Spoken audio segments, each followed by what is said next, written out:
Bom dia a todos. Meu nome é Ayrton Monteiro. Estou gravando o curso básico de Umbanda do médium Leonardo Montes. Hoje é o capítulo 9, Código Penal de 1890. A República nascera em 1889 e no ano seguinte aprovara o famoso Código Penal de 1890, inspirado na Constituição dos Estados Unidos, mas severamente criticado por diversos setores. Sobre o referido código, vamos pensar sobre os artigos 157 e 158, responsáveis por reforçar estereótipos negativos sobre as religiões mediúnicas e toda forma de espiritualidade livre. Contudo, como no nosso curso básico procura oferecer elementos para uma melhor compreensão da Umbanda, vamos analisar e refletir com o máximo de isenção possível, pois é tentador quedarmos para o vitimismo justificando as repressões apenas e tão somente como formas institucionalizadas de preconceito. Os artigos 157 e 158 do Código Penal de 1890 dizem: 157.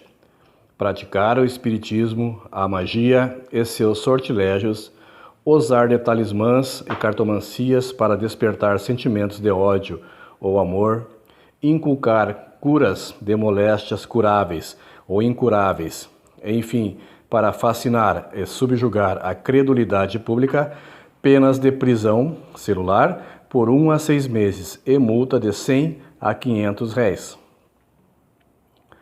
Primeiro, por influência ou em consequência de qualquer desses meios, resultar ao paciente privação ou alteração temporária ou permanente das faculdades psíquicas, penas de prisão celular por 1 a 6 anos e multa de R$200 a R$5.000. Em geral, a pena é mais na de privação do exercício da profissão por tempo igual ao da condenação. Incorrerá o médico que diretamente praticar qualquer dos atos acima referidos ou assumir a responsabilidade deles. Artigo 158. Ministrar ou simplesmente prescrever como meio curativo para uso interno ou externo e sob qualquer forma preparada, substância de qualquer dos reinos da natureza, fazendo ou exercendo o ofício do denominado curandeiro. Prisão celular por 1 a 6 meses e multa de R$100 a R$500. Parágrafo único. Se o emprego de qualquer substância resultar à pessoa privação ou alteração temporária ou permanente de suas faculdades psíquicas ou funções psicológicas, deformidade ou inabilitação do exercício de órgão ou aparelho orgânico, ou em suma alguma enfermidade, pena de prisão celular por 1 a 6 anos e multa de R$200 a R$5.000. Se resultar morte, de prisão celular por 6 a 24 anos.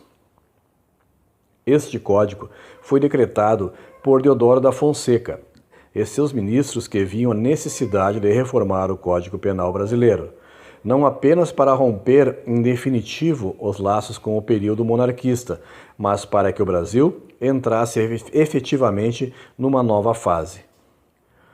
Você consegue imaginar como este código tornou a vida dos espíritas, candomblecistas e macumbeiros difíceis? A Umbanda ainda não havia nascido, mas as religiões que a influenciaram sim.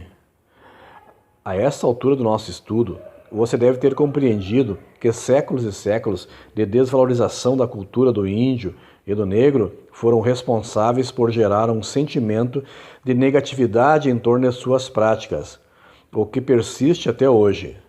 Some isto ao poderio da Igreja Católica, que tanto na monarquia quanto na República nascente fora muito influente, apesar dos ares de liberdade e modernidade com que a República foi desenhada. Lembre-se que estudamos o capítulo 7, que a confusão em torno do que era espiritismo fez com que praticamente todas as pessoas que exerciam alguma atividade espiritual se definissem como espíritas.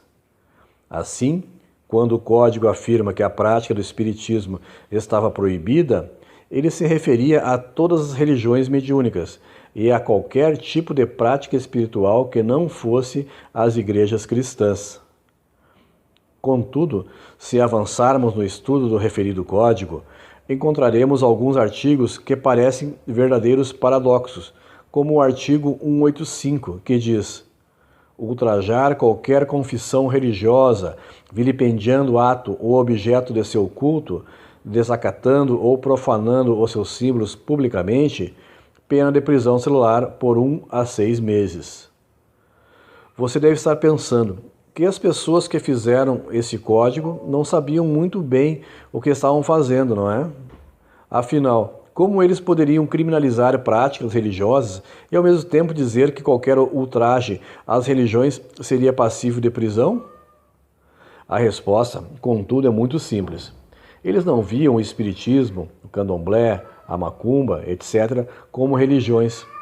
Viam como práticas negativas, arraigadas, primitivas, desrespeitosas, indecentes, e cabia-lhes erradicá-las.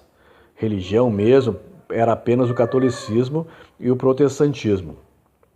E talvez alguma das grandes confissões, como o judaísmo ou o islamismo. Este código não inventou o asco às religiões mediúnicas ou às práticas adivinhatórias. Ele apenas a institucionalizou, traduzindo o sentimento da maioria da população que não via, como ainda hoje, as religiões fora das tradicionais como bons olhos, apesar de hipocritamente sempre a buscarem. O Código, portanto, ofereceu legalidade às repressões que sempre existiram e inauguraram um período sombrio para todas as práticas espirituais por 50 anos, a partir de sua publicação. Alto e Baixo Espiritismo.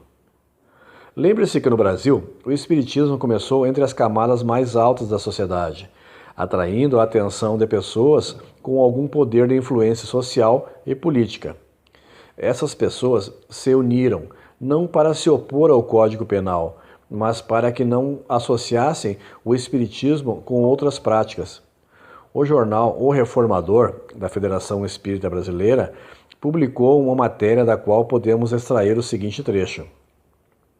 Hoje, até na imprensa profana, já se procura distinguir o verdadeiro do falso espiritismo.